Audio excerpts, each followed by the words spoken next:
আমাদের চ্যানেলে নতুন হয়ে থাকলে ভিডিওটাতে একটা লাইক করে দিও আর চ্যানেলটাকে সাবস্ক্রাইব করে দিও।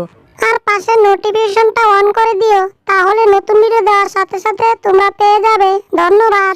আমি তো একটা গবেষক হয়ে গেছি, কারণ আমি গবেষণা করে একটা কেমিক্যাল তৈরি করেছি। আহা, কেমিক্যালটা কিভাবে ফুটতেছে, তার মানে এটা খাওয়ার সঙ্গে সঙ্গে আমার শক্তি অনেক বেড়ে যাবে। তাহলে আর কেন দেরি করছি, এখনই খাওয়া শুরু করি। আম গাম গাম গাম গাম। আহা, বুকটা জ্বলে যাচ্ছে, গলাটা জ্বলে যাচ্ছে, তাও আমি খেয়ে ফেলছি। আমার বানানো কেমিক্যাল না খাইলে মান সম্মান থাকে নাকি? আমি যে মান সম্মানের কথা চিন্তা করতেছি, এইদিকে কেমন জানি আমার ঘুপ গলা ধীরে ধীরে ছোট হয়ে যাচ্ছে। ব্যাপারটা তো আমার একটু উল্টাপাল্টা মনে হচ্ছে। কি রে বাবা, ঘুপ এভাবে চাঙ্কুয়ার মতো বেঁকে গেল কেন? সর্বনাশটা হয়েছে রে। শরীরের ভিতর জানি কেমনভাবে চুরচুর চুরচুর ঝুলমুল করতেছে। ওরে, বাপ তো তেমন ভাড়া ঠেকতেছে না রে বাবা। আমার নিচে কোনো হুন্ডার নাই, কিন্তু আমার পাটা হুন্ডারের মতো এমন করতেছে কেন? সর্বনাশ, মনে হচ্ছে আমার স্পিড 1 গুণ থেকে কয়েকশো গুণ হয়ে গেছে। কাম সারছে রে, আমার তো শরীরটা কেমন জানি স্পিডম্যান হয়ে গেছে। ওরে, এখন আমি কোন দিকে যাব? স্পিডের টেলায় কিছুই তো বুঝতাছি না রে। এ ব্রুম। আমার কোনো দিকে যাইতে মন চাইলে আমি তো দেখি সেকেন্ডের ভিতরেই চলে যাই। বাপ রে বাপ, আমার কত স্পিড হয়ে গেল রে ভাই। এইবার তো আমার সাথে পাঙ্গা নেওয়ার মতো আর কারো ক্ষমতা নাই। আমার যেহেতু এতটা বেশি শক্তি হয়ে গেছে, তাইলে তো শক্তিটা পরীক্ষা করতে হচ্ছে। শক্তি পরীক্ষা করার জন্য আমার জন্মের শত্রু, আমার বাপ দাদা হাতু গোষ্ঠীর শত্রু টম তো আছেই। টমের মতো আমার একটা শত্রু থাকলে আমার শক্তি পরীক্ষা করা এটা তো কোনো বিষয়ই না। এই তো টম আরামসে মনে হচ্ছে বসে আছে। দাঁড়াও, ব্যবস্থা করতেছি। আমার মতো সুখী আর কোনো বিলাই নাই, কারণ আমি বসে বসে পায়ের উপর পা তুলে শুধু মজার মজার খাবার খাই। আমি এই বাক্সের ভিতরে মজার মজার ইলিশ মাছ লুকাইয়া রাখছিলাম, আর এগুলো মাঝে মধ্যে বের করে মাঝে মধ্যে খাই। আহা, কি যে মজা পাই, বলার মতো ভাষা নাই। ওরে, ইলিশ মাছ কতদিন ধরে খাই না, এগুলা দেখে তো আর জিহ্বার পানি রাখতেই পারি না। রেখে লাভ কি? স্পিডটা একটু বাড়িয়ে দেই, আর স্পিড বাড়িয়ে দিয়ে চোখের পলকে মাছকে এখান থেকে পটাও। 1 2 3। ইলিশ মাছটাকে এখন আমি কামড়িয়ে কামড়িয়ে মস মস করে খাবো। কত মজা পাবো। এখনই খাওয়া শুরু করি, কিন্তু মাছের ঘ্রাণ নেই কেন? এই, এটা কি দেখছি আমি? মাছের কাঁটা আছে, মাছ নাই। ভূত ঢুকে পড়লো নাকি ঘরে? ওরে বাবা রে, ভূত তো আমার ভয় করে, কিন্তু হিসাবটা তো আমার মিলতেছে না। আমার বাড়ির ভিতরে তো কোনো ভূত থাকে না, তাকে শুধু জেরি। আর জেরি তো এভাবে মাছকে এখান থেকে কেটে পড়তে পারবে না। হিসাবটা কি আমি তো এখন আর মিলাতেই পারছি না। 2 দোকানে 4 হয়, কিন্তু আমি এখন যে হিসাবটা করতেছি এটা 2 দোকানে 8 হয়ে যায়, নাইলে 7 হয়ে যায়, নাইলে 5 হয়ে যায়।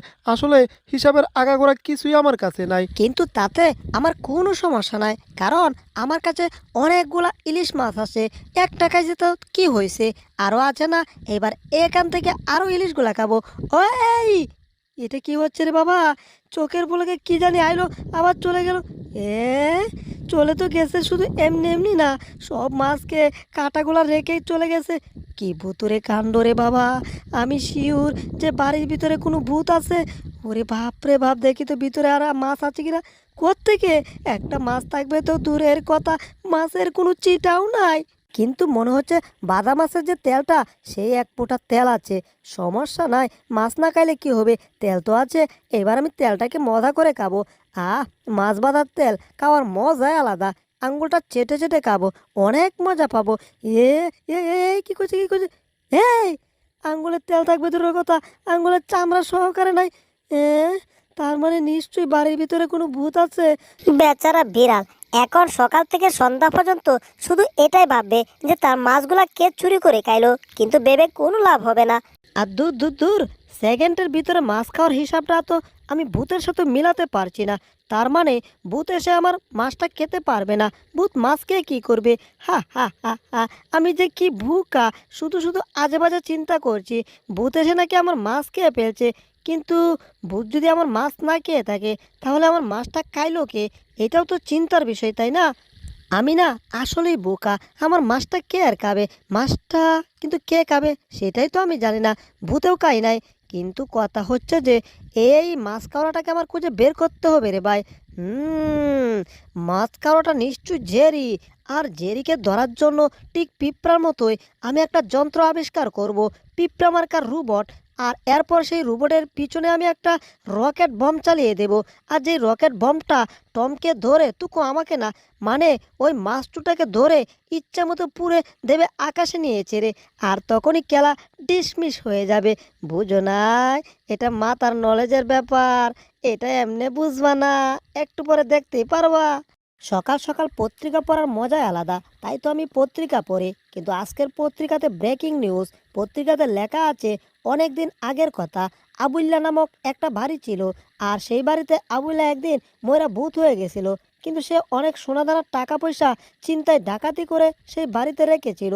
এখন ভূতের বয়ে কেউ সেই বাড়িতে ঢুকে না, যে কেউ ঢুকবে ওই বাড়ির ভিতরে সেই হয়ে যাবে কোটিপতি, কারণ ওই বাড়ির ভিতরে টাকা পয়সা সোনাদানা সব কিছু আছে। আরে বাহ, এত বড় সুযোগ আমি হাতছাড়া করছি কেন? আমি তো কোনো ভূত ভয় পাই না, আমি শুধু ইঁদুরকে ভয় পাই, কারণ ইঁদুরগুলা যেই চালাকের চালাক রে বাবা, এদের কবলে পড়ে জীবনটা আমার তেজপাতা থেকে একেবারে ভর্তা হয়ে যায়। যাগ্গা, এবার পত্রিকাটা হাতের বগলে রেখে এবার আমি যাই, ওই বাড়িটা খুঁজে বের করে সোনাদানা এনে বাজারে বিক্রি করে আমি কোটিপতি হয়ে যাই। আর এই পুরাতন বাড়িতে আমি নাই, যাচ্ছি আরেকটা পুরাতন বাড়ি খুঁজতে রে ভাই।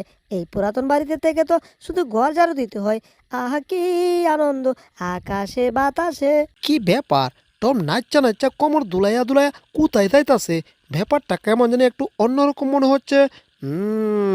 রহস্য উদ্ঘাটন আমার করতে হবে, তার জন্য এখানে দাঁড়িয়ে দাঁড়িয়ে টমের সব কীর্তিকলাপ দেখতে হবে। একবার যদি কপালে লাইগা যায় তাইলে তো আর কোনো কথা নাই, ডিরেক্ট আমি একেবারে সাধারণ বিলাই থেকে কোটিপতি বিলাই হয়ে যাবো। পত্রিকার ছবির সাথে একটা বাড়ি তো এখানে মিলে যাচ্ছে, তার মানে কি এটাই কি সেই পুরাতন বাড়ি নাকি? আ আ হ্যাঁ, একবারে সেম টু সেম, কাপে কাপ আকাই স্যার বাপ। পত্রিকার যেই ছবিটা আর বাস্তবের ওই বাড়ির ছবিটা দেখতে সেম টু সেম। আগেই কইছি এটা হচ্ছে কাপে কাপ আকাই স্যার বাপ। কিন্তু আশেপাশে কোথাও বৃষ্টি নাই, শুধু এই বাড়ির উপরে বৃষ্টি আবার টানামাটা পড়তাছে। এটাই শুধু একটু ভয় করতেছে, কিন্তু কোনো সমস্যা নাই, ভয় পেলে তো আর কোটিপতি হতে পারবো না রে ভাই। তাই ভয় না পেয়ে আমি ডিরেক্ট চলে এলাম এই পুরাতন বাড়ির নিচে রে ভাই। অবশ্য বাড়ির আশপাশে একটু বৃষ্টি বাড়ছে, তাতে আমার কিচ্ছু যায় আসে না। চারপাশে বৃষ্টি নয়, শুধু পুরাতন বাড়ির উপরে বৃষ্টি আর বর্জ্যপাত একসাথে হচ্ছে রে ভাই। এটা দেখে মাঝে মধ্যে ভয় লেগে যায়, কিন্তু সমস্যা একটাই, ভয় লাগলে তো আমি আর কোটিপতি হতে পারুম না। কোটিপতি হইতে গেলে তো একটু রিস্ক নিতেই হবে, তাই আমি একটু রিস্ক নিলাম চুরি করার জন্য আর কি। শুনেছি এই বাড়িতে নাকি 80 বছরের একটা যুবতী মায়া থাকতো, হেইটা নাকি এখন ময়রা একেবারে পটল তুলছে। যাগুয়া, এখানে কলিং বেল দেখা যাচ্ছে, কলিং বেল বাজিয়ে দেখি তো ভিতরে কেউ আছে কিনা। আমার মতো মক্কলের তার অভাব নাই, আগে থেকে হয়তো আয়া বয়ে থাকতারে। কি রে, দরজা খুলতাছে না কেউ, ভিতরে আবার মনে হচ্ছে কেউ না কেউ আছে। ব্যাপারটা কেমন জানি একটু না ডাইলেক খিচুড়ি হইয়া হজগুল্লা হয়ে যাচ্ছে। হজগুল্লা আর রসগোল্লা যাই হোক, দরজা কিন্তু কুইল্লা গেছে। এইবার প্রথমে উকি দিয়ে দেখতে হবে যে আসলে ঘরের ভিতর কে আছে। কি রে বাবা, ঘরের ভিতর তো মানুষ থাকবে দূরের কথা, একটা ভূতের শব্দ শোনা যাচ্ছে না। তার মানে এই বাড়িটা একদম নিরাপদ, এখানে শুধু সোনাদানার টাকা পয়সা আছে, কোনো ভূতের ভয় নাই। তবে পরিবেশটা একদম নিস্তব্ধ, সাবধানে থাকতে হবে। আমার ভিতর সাবধান সবসময় থাকে। ওরে দেখি, সর্বনাশ, ভূত ভূত ভূত ভূত ভূত শব্দগুলো কি? হে, দরজাটা হুট করে লাগিয়ে গেছে, আর এই শব্দটাই করছে, আর আমি কইতেছি ভূত। ধুর, আমার মতো বোকা মনো একটা বিলাইও নাই এই দুনিয়াতে আর। যাগুয়া, আমি হচ্ছে ডাইনি বুড়ি, আমি কি আর ঘরে বসে থাকতে পারি? আমার কাজ হচ্ছে বাহিরে গিয়ে দেখি আমি কার ক্ষতি করতে পারি, কারণ আমি হচ্ছি উড়ন্ত একটা ডাইনি বুড়ি। এই মনে হয় কিছু আইতাছে। ওরে গেছি রে, একটুর জন্য মাথাটাই আমার তাকিয়া গেছে। বাপরে বাপ, ডাইনি বুড়ি কেমনে উড়তাছে, দেখেই তো আমার ভয় করতেছে। হ্যালো টমাস, আমাকে চিনতে পারছো? না না না, পারছো না। আমি হচ্ছি সেই যুবতী, মাত্র 80 বছর বয়স। আমার নাম হচ্ছে কি যেন, 80 বছরের যুবতী। সর্বনাশ, এখানে থাকা নিরাপদ না। এখান থেকে পালাই, কিন্তু পালিয়ে যেতে পারলাম না, তার আগে ডাইনি বুড়ি জাদুর হাত দিয়ে ধরে ফেলেছে। এই টমাস, আমার হাত থেকে পালানো এত সোজা না, বুঝো না? বুঝবা বুঝবা একটু পরে। আমার জারুর উপরে একটু বৈশা তাহলে, হ্যাঁ তোমারে বুঝাইতাছি। হ্যাঁ, এটা কি কইতাছে? কি ও, আমারে কি ধমক দিল রে? ধমকে ভয় পেয়ে মনে হচ্ছে হাগু আর হিসু দুইটাই কইরা দিছি রে। ও হা, হা, হা, হা। আমার দারুণ হাসি পাচ্ছে, কারণ আমার বয়ে টম, হাগু আর হিসু দুইটাই নাকি কইরা দিছে। তবে যাগুয়া, বেশি দেরি করা যাবে না। আমার জাদুর মাধ্যমে তাড়াতাড়ি গন্তব্যে পৌঁছাতে হবে। আবার সন্ধ্যা হয়ে গেলে তো অন্য ভূতেরা আটকে আমার কাছ থেকে কিরাজ নেবে। আমি কিরাজ টিরাজ দেবো না, শুধু বিলাইটাকে নিয়ে এখান থেকে চলে যাবো। 1 2 3। আরে ডাইনি বুড়ি, তুমি আমাকে এটা কোথায় নিয়ে এলে? এই জায়গাটা তো জীবনও দেখি নাই। কি বলো টপ, তুমি এই জায়গাটা দেখো না? এটা হচ্ছে একটা কবরস্থান। এখানে ইঁদুর বিড়াল যে যাই মরে সবকিছু মাটি চাপা দেওয়া হয়। বিশ্বাস হচ্ছে না? দেখো, এখানে সবার নাম লেখা আছে, আবুল্লা, বাবুল্লা, সাবুল্লা, তাবুল্লা। এখন সিরিয়ালে 8 নাম্বার ঘরটা ফাঁকা আছে। আর এই ফাঁকা ঘরে মনে হয় তোমারই থাকতে হইব রে। বিনাশটা করছে রে। 8 নাম্বারে কি আমারে শোয়াইবো নাকি? কিছুই তো বুঝতাছি না রে। এই টম, বুঝ বুঝ, মাথায় বুদ্ধি বের কর। কি ব্যাপার টম, তুমি এগুলা দেখে, কবরস্থান দেখে তুমি ভয় পাচ্ছ? ভয় পাওয়ার কিছু নাই। এখানে তোমাকে এখনই নেবো না রে ভাই। তুমি যখন অতিরিক্ত বাড়াবাড়ি করবে না, তখনই তোমাকে এই কবরস্থানে পাঠিয়ে দেবো। জীবনে আর ফিরে আসতে পারবে না। হা হা হা। পুষ্কে ইঁদুর, আজকে তোমাকে হাতে হাতে ধরছি। এবার তোমাকে সোজা ডিরেক্টলি আকাশে পাঠিয়ে দেবো। 1 2 3 ইয়াহু।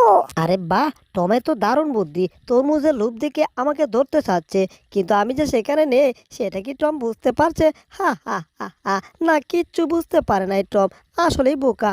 এবার আসো, তোমার পিটাইয়া আমি তক্তা করিমু। তোমার জ্বালায় জীবন আমার তেজপাতা হইছে রে। এবার আসো, তোমার পিটাইয়া আমি তক্তা করিমু। এইবার আমার খেলা শুরু। চোখের পলকে তরমুজের মাংস খেয়ে শুধু বিসিগুলা রেখে দিয়েছি। বিসিগুলা টম খাবে। এই এই কাইলো কাইলো, আমার তরমুজ কাইলো, তাড়াতাড়ি আন্দাগুন্দা পিটাতে হবে। নিশ্চয়ই এই পিটানো চড়ে ইঁদুরটা পিটান গায়ে চক্তা হয়ে যাবে। ইয়াহু, একেবারে সব ভেঙে চুরমার করে ফেলছি। মনে হচ্ছে ইঁদুরটা ভেঙে চুরমার হয়ে গেছে, কিন্তু না, এখানে মনে হয় বিলাইটা নাই। বিলাইটা তার ঘরে নাকি? কি ব্যাপার? এটা কি দেখা যাচ্ছে? একটা চিকেনের মতো। ও এই, চিকেনটা মাত্র আমি দেখলাম চোখের পলকে চিকেনকে শুধু হাড়গুলা রেখে দিয়েছে। সর্বনাশ, কি সাংঘাতিক কাণ্ড! এই, আমি তো ভুলে গেছি, আমার ঘরে তো আঙ্গুর বেদানা অনেক কিছু আছে। এগুলো আমি তাড়াতাড়ি হাতে নিয়ে ফেলি, যাতে ওই চোরটা খেতে না পারে। এ, এ, এ, এ, এই তো পেয়েছি। সবগুলাই নিয়ে আসছি। এবার মজা করে আমি সবগুলা খেয়ে ফেলবো, তাহলে আর চুরি করতে পারবে না। প্রথমে আমার আপেলটা খেতে হবে। এখনই কামড় দেবো। এই, আপেল কই গেল রে?